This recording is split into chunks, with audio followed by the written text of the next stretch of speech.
Berikut ini adalah panduan ibadah online Gloria Sunday Service. Siapkanlah hati dan diri sehari sebelumnya. Berdoalah minta Tuhan mengarahkan hati Anda. Dan buat reminder jam ibadah di HP Anda. Berpakaianlah yang rapi dan sopan, sama seperti saat Anda ke gereja. Siapkanlah diri Anda 10 menit sebelum ibadah dimulai. Ambillah waktu teduh di hadapan Tuhan. Ikutilah seluruh ibadah dengan sepenuh hati. Menyanyi, berdoa, serta duduk dan berdiri mengikuti arahan liturgis. Siapkan diri Anda saat persembahan, persiapkan HP untuk scan QR Code atau transfer. Bagi jemaat yang rindu untuk memberikan persembahan dan perpuluhan, dapat ditransfer melalui rekening berikut ini. Atau dengan scan QR Code menggunakan aplikasi OVO, GoPay, link aja, atau dengan aplikasi M-Banking di HP Anda.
Shalom jemaat yang terkasih di dalam Tuhan. Puji syukur kalau pada hari ini kita masih boleh berkumpul untuk beribadah. Mari kita bangkit berdiri, kita mau mempersiapkan hati sebelum kita masuki ibadah pada hari ini.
Pertolongan kita dalam ibadah pada hari ini adalah di dalam nama Allah pencipta langit dan bumi dan yang tidak pernah meninggalkan hasil perbuatan tangannya, di dalam kasih Kristus yang besar dan di dalam kekuatan Allah Roh Kudus.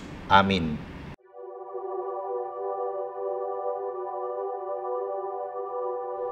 Sebab Dialah Allah yang layak menerima pujian dan hormat dari dulu, sekarang, sampai selama-lamanya. Berilah hormat hanya bagi Dia. Hormat diberi.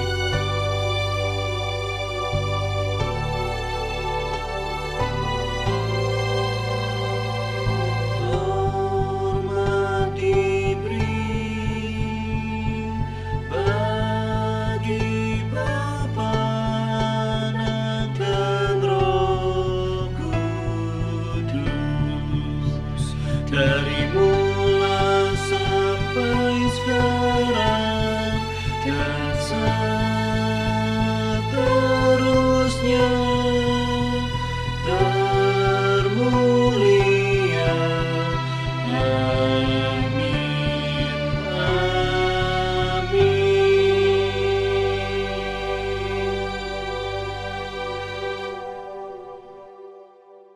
Bacaan bertanggapan. Berilah kepada Tuhan kemuliaan nama-Nya. Sujudlah kepada Tuhan dengan meriaskan kekudusan. Tuhan bersemayam di atas air bah. Tuhan bersemayam sebagai Raja untuk selama-lamanya. Tuhan kiranya memberikan kekuatan kepada umat-Nya. Tuhan kiranya memberkati umat-Nya dengan sejahtera. Seperti para malaikat yang berseru, Kudus, Kudus, Kuduslah Tuhan semesta alam. Marilah kita memasyurkan nama Tuhan dengan kesungguhan hati, sampai seluruh bumi penuh dengan kemuliaan-Nya.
Mari kita berdoa. Terima kasih Tuhan jika pada hari ini kami masih boleh beribadah bersama dengan umat-Mu dimanapun kami berada. Kiranya Tuhan yang mau mengampuni dan melayakan setiap kami atas segala dosa dan kesalahan yang kami lakukan, yang telah menyakiti hati Tuhan dan sesama kami. Kiranya melalui pujian, doa, dan firman Tuhan yang akan kami dengarkan, itu boleh menjadi kekuatan dan penghiburan bagi setiap kami. Terima kasih Tuhan, terpujilah nama-Mu. Hanya di dalam nama Tuhan Yesus Kristus kami sudah berdoa dan mengucap syukur. Amin.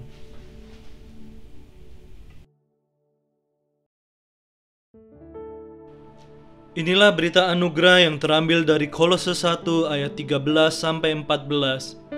Ia telah melepaskan kita dari kuasa kegelapan dan memindahkan kita ke dalam kerajaan Anak-Nya yang kekasih. Di dalam Dia kita memiliki penebusan kita, yaitu pengampunan dosa. Bersyukurlah karena Tuhan telah menyelamatkan setiap kita. Naikkanlah syukurmu, bersukacitalah bagi Dia.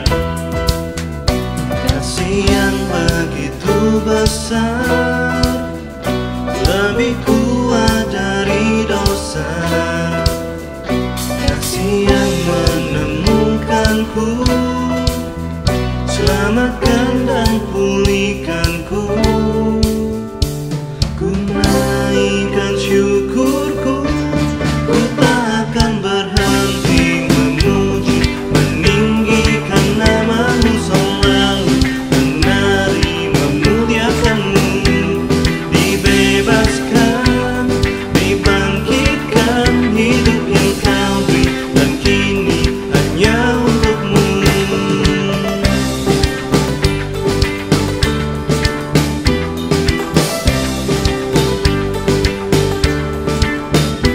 Kasih yang begitu besar, lebih kuat dari dosa. Kasih yang menemukanku, selamatkan dan pulihkanku. Ku naikkan syukurku, ku tak akan berhenti memuji, meninggikan nama-Mu selalu, menari memuliakan-Mu. Dibebaskan, dibangkitkan, hidup yang Kau beri, dan kini hanya untuk-Mu.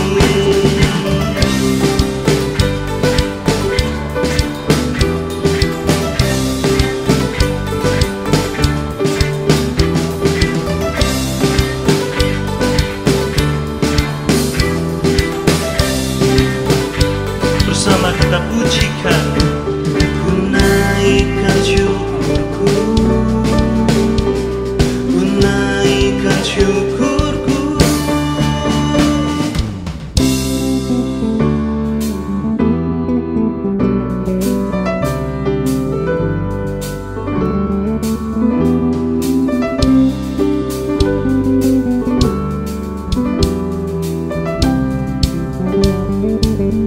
Here we go. Ku tak akan berhenti memuji, meninggikan nama-Mu selalu, menari memuliakan-Mu. Dibebaskan, dibangkitkan, hidup yang Kau beri, dan kini hanya untuk-Mu. Takkan berhenti meninggikan nama-Mu. Dibebaskan, dibangkitkan, hidup yang Kau beri, dan kini hanya untuk-Mu. Hidup yang Kau beri, dan kini hanya untuk-Mu.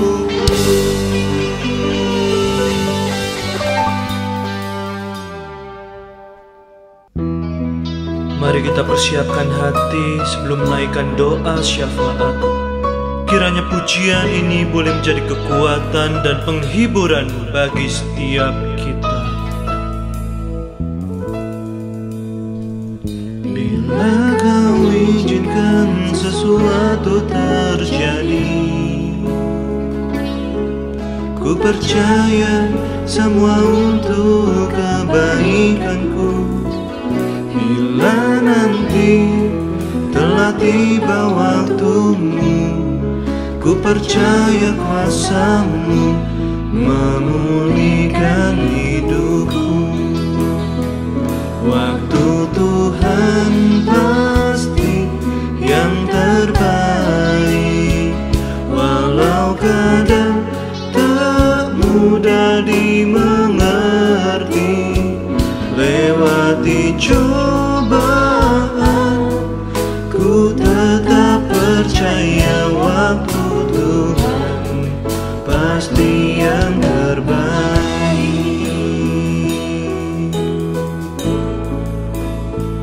Bila Kau izinkan sesuatu terjadi, ku percaya semua untuk kebaikanku. Bila nanti telah tiba waktumu, ku percaya kuasa-Mu memulihkan hidupku. Waktu Tuhan pasti yang terbaik, walau kadang tak mudah dimengerti.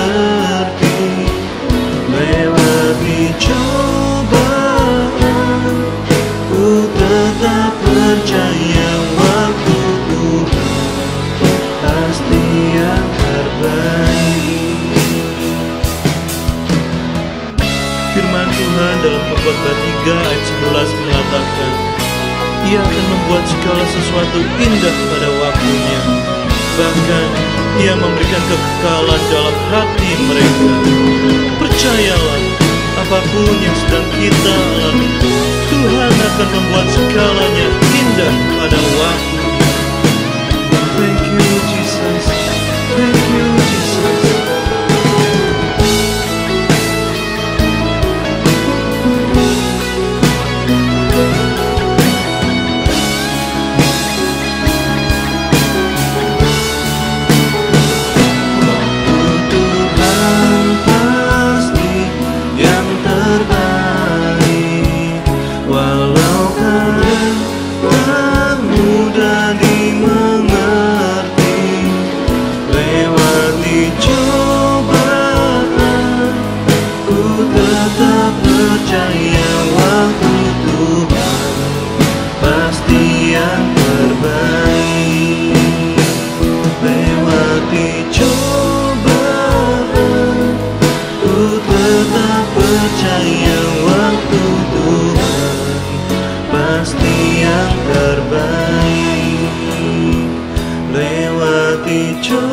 Cobaan, ku tetap percaya waktu Tuhan pasti yang terbaik.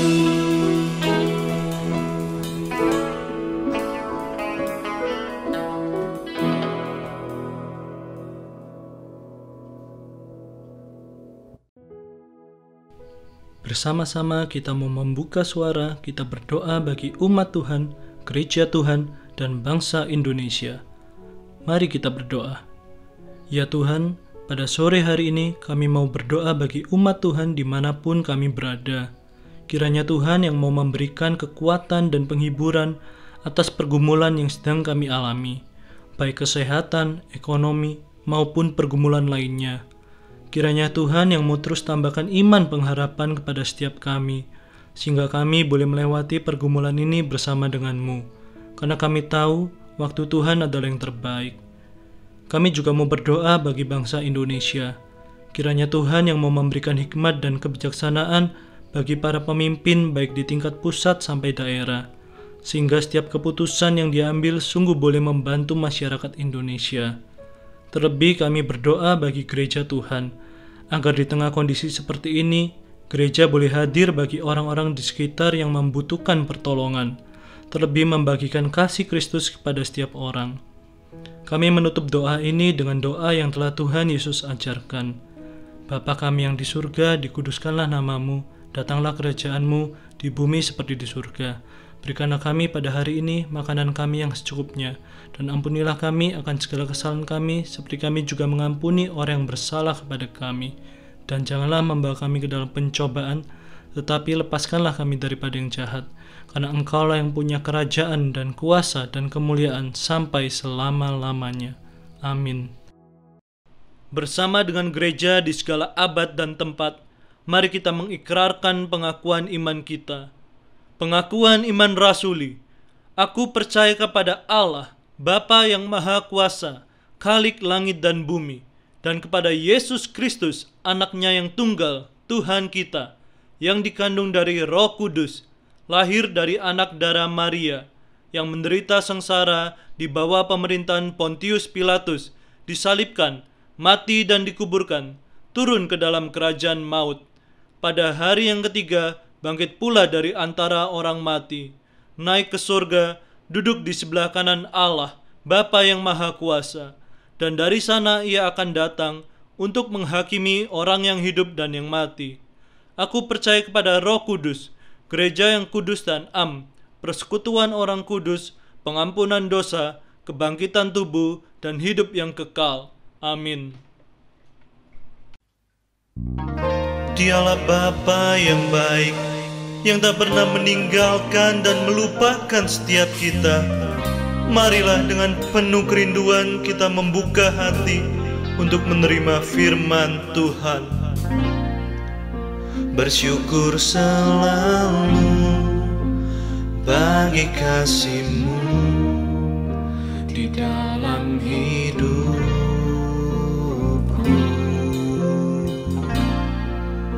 dan takkan ku ragu atas rencana-Mu untuk masa depanku.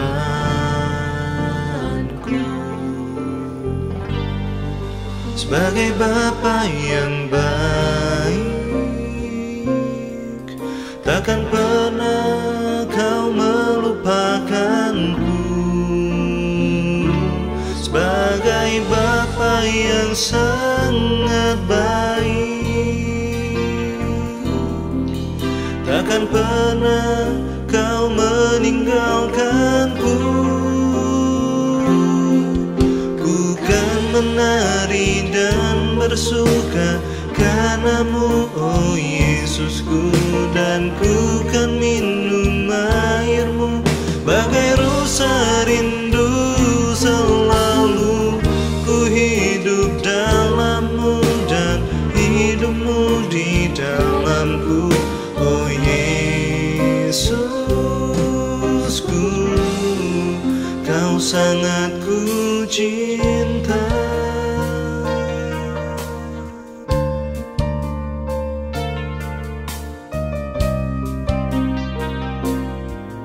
Mari bersama kita pujikan.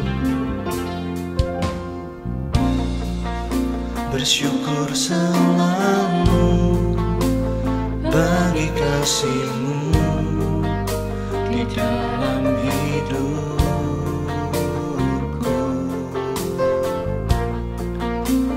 Takkan ku ragu atas rencana-Mu untuk masa depan.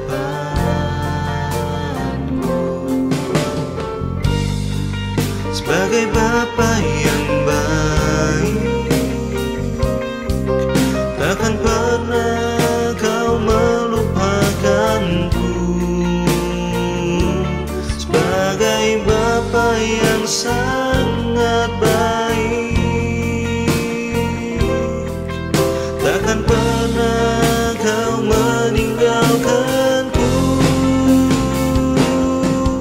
Ku kan menari dan bersuka karena-Mu, oh Yesusku, dan ku kan minum air-Mu bagai rusa rindu.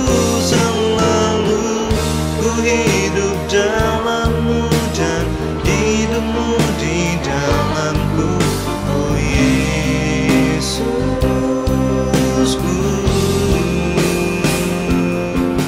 Ku kan menari dan bersuka karena-Mu, oh Yesusku,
Selamat pagi Bapak Ibu dan saudara-saudara yang kekasih di dalam Tuhan Yesus Kristus. Shalom. Senang kita bisa berjumpa dalam ibadah minggu pada hari ini. Mari sebelum kita membaca dan merenungkan firman Tuhan, kita akan berdoa. Bapa Surgawi, kami datang merendahkan diri kami kepadamu. Kami berdoa biarlah hari ini menjadi sebuah hari yang membawa kami boleh diperbaharui oleh Tuhan sekali lagi. Membawa kami lebih mengenal-Mu, membawa kami untuk lebih mengenal apa yang Tuhan mau untuk boleh kami kerjakan dalam hidup kami. Urapi kami dengan kuat kuasa Allah Roh Kudus, karena sungguh kami sadar tanpa pertolongan Roh Kudus, kami tidak akan pernah dapat memahami kebenaran firman Tuhan dengan baik dan benar. Tolonglah kami Tuhan, kami menyerahkan hidup kami sepenuhnya dalam anugerah-Mu, di dalam nama Tuhan Yesus kami berdoa. Amin. Bapak Ibu dan saudara-saudara yang kekasih di dalam Tuhan Yesus Kristus, mari kita membuka Alkitab kita dari Matius pasal yang ke-5 ayat yang ke-6. Demikian bunyi firman Tuhan. Berbahagialah orang yang lapar dan haus akan kebenaran, karena mereka akan dipuaskan. Berbahagialah setiap kita yang membaca, merenungkan, dan melakukan firman Tuhan dalam hidup yang sehari-hari. Terpujilah nama Tuhan. Bapak, Ibu, dan saudara-saudara yang kekasih di dalam Tuhan, ada seorang penulis, seorang teolog yang berasal dari Irlandia. Dia pernah membuat semacam satu kalimat yang luar biasa indah. Dia katakan seperti ini: jika aku memiliki sebuah keinginan di mana tidak ada satupun pengalaman di dunia ini yang bisa memenuhi, bisa memuaskan, penjelasan yang paling mungkin adalah aku terlahir untuk dunia yang lain. Saya pikir apa yang dikatakan oleh C.S. Lewis memiliki kebenaran. Sebab siapapun juga engkau, ketika engkau dan saya sudah dilahirkan kembali di dalam Kristus. Memang kita ini adalah pribadi yang masih tinggal di dalam dunia ini. Tetapi karena pembaharuan itulah yang membuat kita akhirnya punya keinginan, punya kerinduan untuk dunia yang lain, untuk yang disebut dengan kekekalan itu. Bapak, Ibu, dan saudara-saudara yang dikasihi oleh Tuhan, orang yang sudah diperbaharui di dalam Kristus itu adalah orang yang sudah bisa mulai menata hidupnya dengan baik. Dia mulai memikirkan, memenuhi kebutuhan-kebutuhan yang ada di dalam jiwanya dengan hal-hal yang Tuhan kehendaki. Walaupun kadang-kadang masih bisa mengisi kerinduan-kerinduan yang ada di dalam dirinya dengan hal-hal yang lain, dengan hal-hal yang bisa membuat batinnya tidak mengalami sukacita. Bapak, Ibu, dan saudara-saudara yang kekasih di dalam Tuhan, orang yang sudah diperbaharui di dalam Kristus, rasa dahaganya itu akan mulai mengalami pergeseran. Kalau dulu dia dahaga dengan pujian orang, kalau dulu dia dahaga dengan ketenaran, kalau dulu dia itu dahaga karena dia ingin semua nafsunya itu terpenuhi, maka sejak dia menjadi milik Kristus, diperbaharui di dalam Kristus, dia mulai memiliki keinginan-keinginan yang baru, yaitu keinginan untuk hidup seperti yang Tuhan mau di dalam hidupnya. Itulah sebabnya Bapak, Ibu, dan saudara-saudara, Tuhan Yesus menyebut berbahagia, Tuhan Yesus menyebut diberkatilah orang yang di dalam hidupnya itu punya rasa lapar dan haus akan kebenaran. Seperti firman Tuhan yang kita baca pada hari ini, kalau kita memperhatikan ada kata lapar dan kata haus, maka di bagian teks ini kita akan menemukan bahwa arti lapar dan haus tidak memiliki arti perbedaan yang cukup signifikan. Sebab kenapa? Kata lapar yang dipakai ini menunjuk mencari sesuatu dengan hasrat yang tinggi. Dan kata haus itu adalah menunjuk kepada rasa rindu yang besar untuk mendapatkan. Maka dua kata ini, kalau kemudian kita gabung, lapar dan haus, itu artinya menunjuk kepada pengertian, memiliki kerinduan yang besar untuk dipuaskan. Nah, soal memiliki kerinduan yang besar untuk dipuaskan, saya pikir ini adalah semacam keadaan atau kondisi yang ada pada diri manusia yang diciptakan oleh Tuhan. Ada yang di dalam hidupnya punya keinginan yang luar biasa, ingin dipuaskan dengan memiliki rumah. Ada yang ingin dipuaskan dengan memiliki mobil. Ada yang ingin dipuaskan dengan bisa berlibur ke sana kemari. Ada yang ingin dipuaskan dengan bisa menikah dan lain sebagainya. Saudara-saudara yang dikasihi oleh Tuhan Yesus Kristus, kalau pada akhirnya kita bisa memiliki rumah sendiri, mobil sendiri, bisa berlibur ke sana kemari, dan pada akhirnya kita sudah menikah, maka pertanyaan berikutnya adalah, apakah ini yang disebut dengan kepuasan yang sesungguhnya? Apakah ini yang disebut dengan kepuasan yang dimaksudkan oleh Tuhan di dalam Matius 5 ayat yang ke-6 ini? Bapak, Ibu, dan saudara-saudara yang kekasih di dalam Tuhan, firman Tuhan mengatakan bahwa Tuhan itu akan memuaskan orang yang dirinya penuh dengan rasa rindu akan kebenaran. Apa yang dimaksud dengan kata kebenaran di dalam bagian firman Tuhan yang kita baca pada hari ini? Bapak, Ibu, dan saudara-saudara yang kekasih di dalam Tuhan, kata kebenaran yang dipakai di sini ini menunjuk kepada pengertian orang yang suka akan firman Tuhan, tetapi dia juga adalah orang yang suka melakukan firman Tuhan. Dengan kata lain, kata kebenaran yang dimaksudkan di dalam bagian ini adalah menunjuk kepada orang yang memiliki kerinduan untuk hidup sebagai orang yang saleh. Jadi yang dipuaskan oleh Tuhan itu adalah orang yang terus-menerus tiap-tiap hari merindukan dengan sangat-sangat ingin dia boleh menjadi orang yang hidup di dalam kesalehan. Hidup mencari kebenaran firman Tuhan, mempelajari firman Tuhan, tetapi dia adalah orang yang juga mau melakukan kebenaran firman Tuhan itu lewat hidupnya. Bapak, Ibu, dan saudara-saudara yang dikasihi oleh Tuhan Yesus Kristus, karena bagian firman Tuhan ini adalah janji Tuhan, bahwa Tuhan itu akan membuat orang berbahagia, diberkati kalau dia memiliki rasa rindu yang besar untuk menjadi orang yang saleh. Maka bagaimana dengan orang yang di dalam hidupnya terus-menerus dia hanya ingin dipuaskan untuk hal-hal yang lain selain hidup menjadi orang yang saleh? Bagi saya, Bapak, Ibu, dan saudara, orang-orang yang seperti itu tentu masih bisa merasakan apa artinya kepuasan itu. Tetapi kepuasan itu akan membawanya kepada sebuah kehidupan yang buruk. Contoh di dalam Alkitab kita menemukan Raja Saul. Raja Saul ini adalah raja yang dipilih, diangkat oleh Tuhan melalui Samuel. Tentu Tuhan menginginkan Raja Saul menjadi raja yang memuliakan nama Tuhan. Tuhan ingin Raja Saul bisa membuat sejahtera rakyat Israel dalam kehidupan pemerintahan yang dia kerjakan. Melalui apa? Melalui menaati apa yang dikatakan oleh Tuhan melalui Samuel. Tetapi apa yang kemudian dilakukan oleh Raja Saul? Bapak, Ibu, dan saudara-saudara yang dikasihi oleh Tuhan, nampaknya di dalam diri Raja Saul, rasa puas yang ada di dalam diri Raja Saul itu adalah bagaimana dia bisa menjadi raja di Israel itu untuk selama-lamanya. Kepuasan yang ada di dalam diri Raja Saul itu adalah dia tidak ingin ada orang lain yang bisa menjadi ancaman baginya.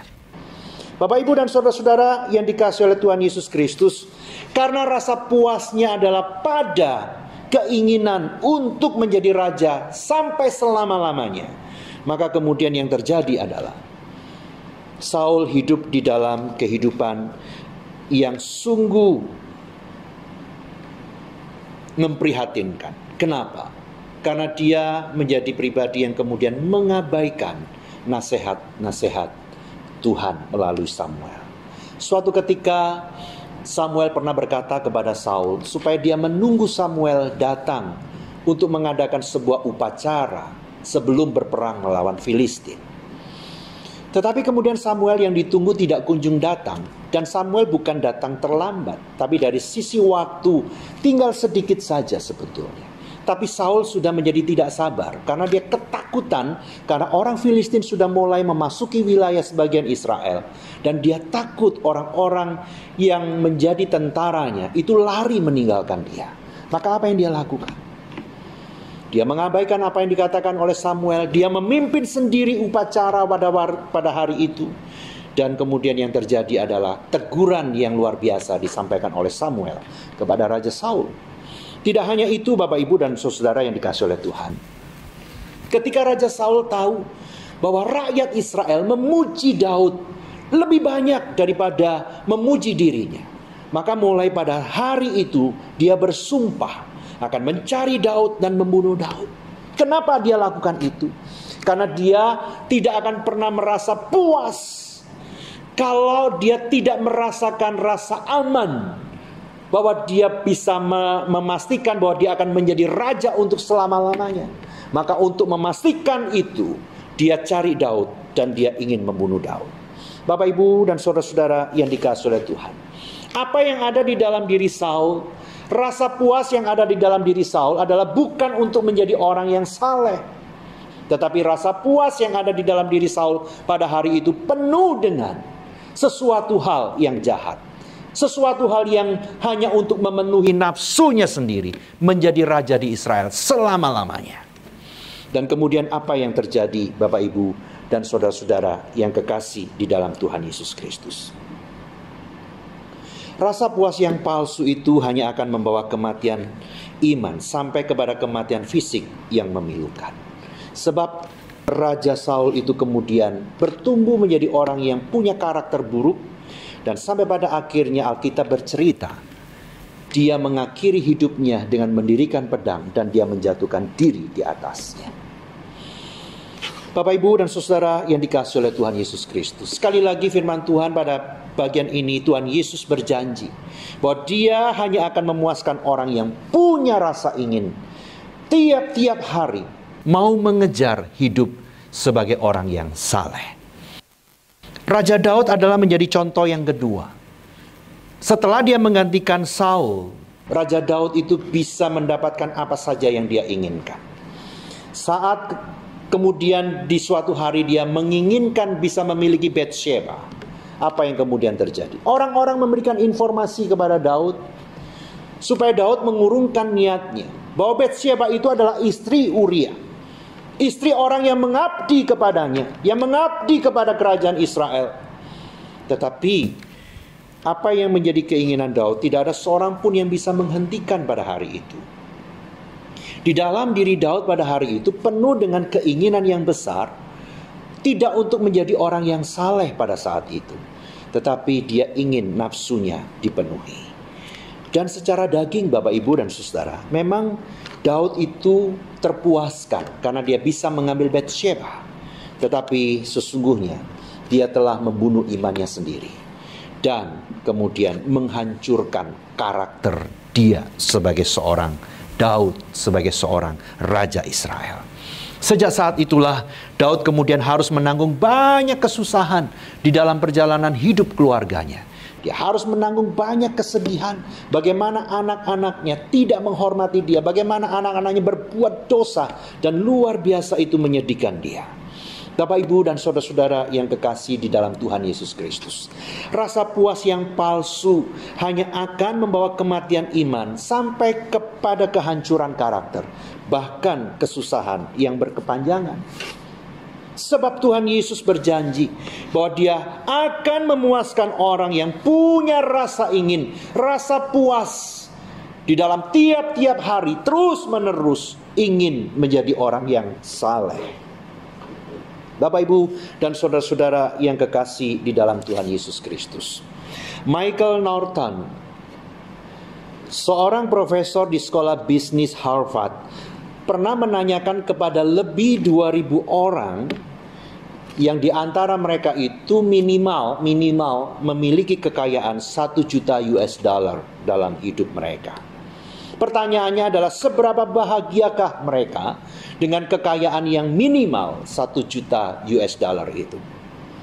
Dan saudara-saudara, mengejutkan bahwa semua orang yang super kaya itu ternyata mengatakan bahwa aku akan mengalami sebuah kebahagiaan yang penuh apabila hartaku bisa berlipat 2 kali atau 3 kali dari yang ada pada saat itu.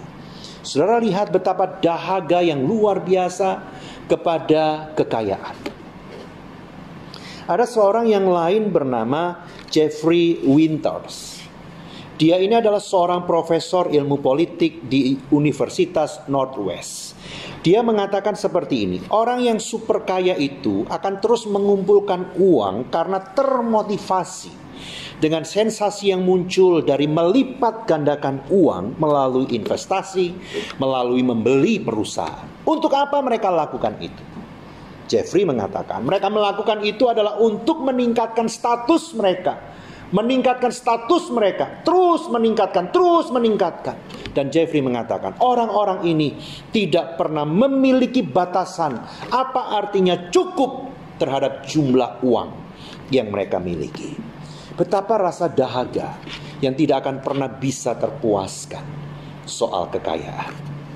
Ada seorang lagi yang bernama Brooke Harrington, seorang profesor di sekolah bisnis Copenhagen di Denmark.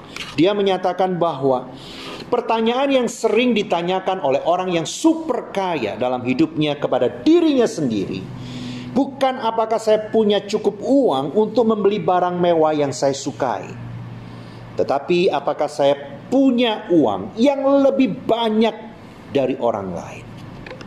Sebuah rasa dahaga seperti orang yang minum air laut yang tidak akan pernah terpuaskan. Bapak, Ibu, dan saudara-saudara yang dikasihi oleh Tuhan Yesus Kristus, dalam hidup ini ada begitu banyak rasa puas yang palsu. Rasa puas yang hanya akan membawa kematian iman sampai kepada kehancuran karakter, bahkan kesusahan yang berkepanjangan dalam hidup dan di dalam keluarga. Sebab Tuhan Yesus berjanji bahwa Dia akan memuaskan orang yang punya rasa puas kalau dia mengejar hidup sebagai orang yang saleh. Selain itu, tidak ada jaminan. Sekarang apa yang membuat kita ragu dengan apa yang dikatakan oleh Tuhan Yesus? Bahwa yang akan dibuat berbahagia oleh Tuhan, yang akan diberkati oleh Tuhan, itu adalah orang yang memiliki rasa yang tiap-tiap hari mengejar hidup sebagai orang yang saleh. Bapak, Ibu, dan saudara-saudara yang dikasihi oleh Tuhan Yesus Kristus, Tuhan menyampaikan janji ini dengan sebuah jaminan yang luar biasa, saudara.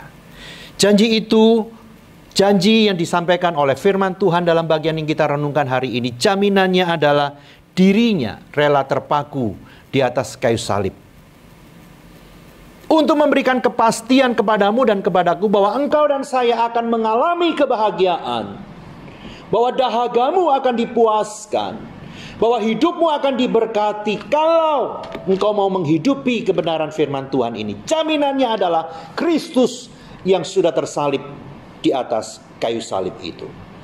Bapak, Ibu, dan saudara-saudara yang dikasihi oleh Tuhan, apakah jaminan ini kurang untuk bisa membuat dirimu yakin bahwa pilihan untuk hidup mengejar hidup saleh adalah sebuah hidup yang akan membuat engkau dan saya bahagia, membuat engkau dan saya diberkati oleh Tuhan? Apakah ini kurang membuatmu yakin? Bapak, Ibu, dan saudara-saudara yang dikasihi oleh Tuhan, sekali lagi Tuhan berjanji bahwa Dia akan membuatku berbahagia, membuatku diberkati kalau tiap-tiap hari, tiap-tiap waktu yang kita pikirkan, yang kita kejar adalah menjadi orang yang saleh seperti yang Dia kehendaki. Saudara, mari kita datang kepada Tuhan. Jangan lagi tertipu dengan dahaga yang palsu. Milikilah dahaga yang asli itu. Jangan berikan dirimu untuk dipuaskan dengan hal-hal yang ujungnya membawamu semakin menderita, yang ujungnya membawa hidupmu akan rusak, yang ujungnya akan membawa hidupmu berantakan. Datang kepada Tuhan. Tidak ada kepuasan yang sejati selain Kristus memberikannya itu untukmu dan untukku, ketika Dia tahu bahwa yang kita kejar dalam hidup ini adalah menjadi orang yang saleh. Sebagai penutup, John Calvin itu mengingatkan bagian yang searah dengan bagian firman Tuhan ini.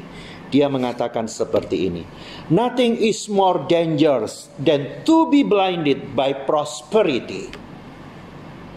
Tidak ada sebuah kehidupan yang berbahaya daripada menjadi buta oleh karena kemakmuran. Tidak ada sebuah kehidupan yang berbahaya daripada kita memiliki dahaga yang palsu. Kehidupan yang memberikan kebahagiaan yang jauh dari bahaya adalah ketika engkau dan saya bisa memenuhi rasa dahagamu itu dengan mengejar untuk menjadi hidup sebagai orang yang saleh di mata Tuhan. Karena janji Tuhan, akulah yang akan membuatmu berbahagia. Akulah yang akan membuat hidupmu diberkati. Maka sejak hari ini, kejarlah hidup menjadi orang yang saleh di mata Tuhan. Amin. Tuhan, kami datang kepadamu sekali lagi dan kami berdoa materaikan kebenaran firman-Mu dalam hidup kami, yang boleh mengubahkan kami untuk boleh semakin serupa dengan Kristus. Biarlah firman-Mu boleh terus mengingatkan kepada kami bahwa ada dahaga palsu, ada dahaga yang benar. Dahaga yang benar adalah ketika kami dalam waktu-waktu kami terus mengejar, merindukan untuk hidup menjadi orang yang saleh. Kami berdoa Tuhan, apapun yang Kau karuniakan dalam hidup kami, pekerjaan, harta benda, keluarga, ingatkanlah kami Tuhan bahwa semuanya itu harus dapat membawa kami menjadi orang yang lebih dan lebih lagi saleh dalam kehidupan ini. Terima kasih banyak Tuhan. Kami bersyukur untuk janji-Mu. Engkau akan membuat kami bahagia, Engkau akan membuat kami diberkati apabila kami mengejar hidup sebagai orang yang saleh itu. Di dalam nama Tuhan Yesus kami berdoa. Amin.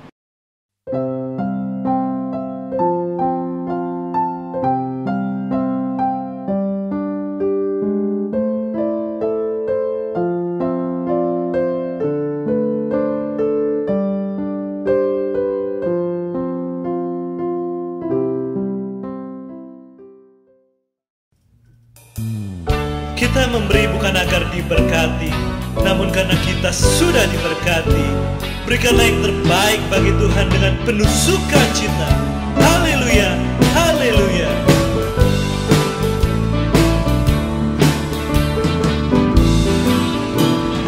Bajikan kecil dapat membarkan api di sekitarnya.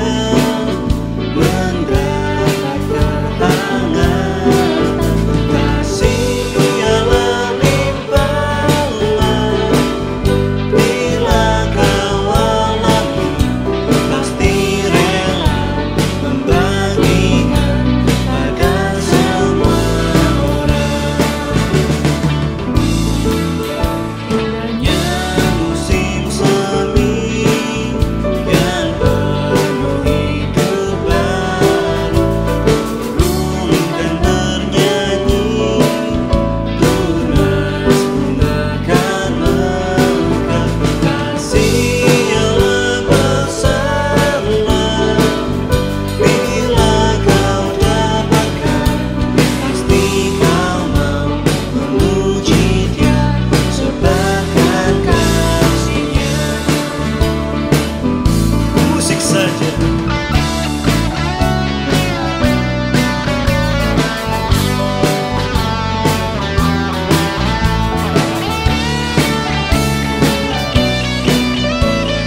Mari kita berdoa.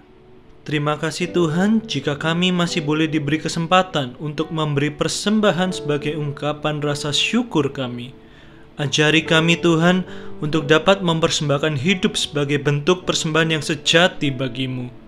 Hanya di dalam nama Tuhan Yesus Kristus kami sudah berdoa dan mengucap syukur. Amin. Kita akan mengakhiri ibadah ini. Mari kita kembalikan segala puji, hormat, dan kemuliaan hanya bagi Tuhan. Doxologi. Puji Allah Bapa Putra, puji Allah Roh Kudus, ketiga-nya yang esa.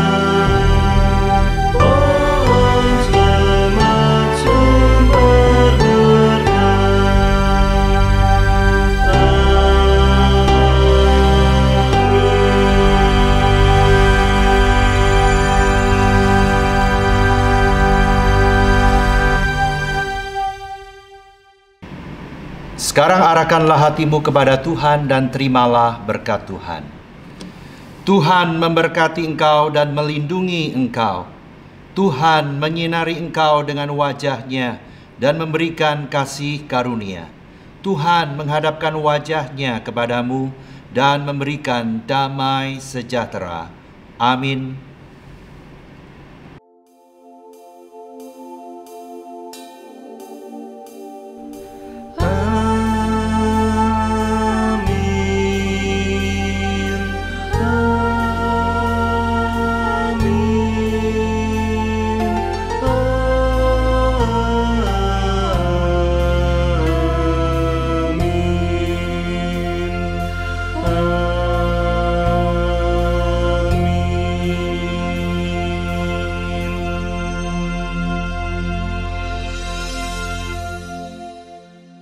Bila nanti telah tiba waktumu, ku percaya kuasa-Mu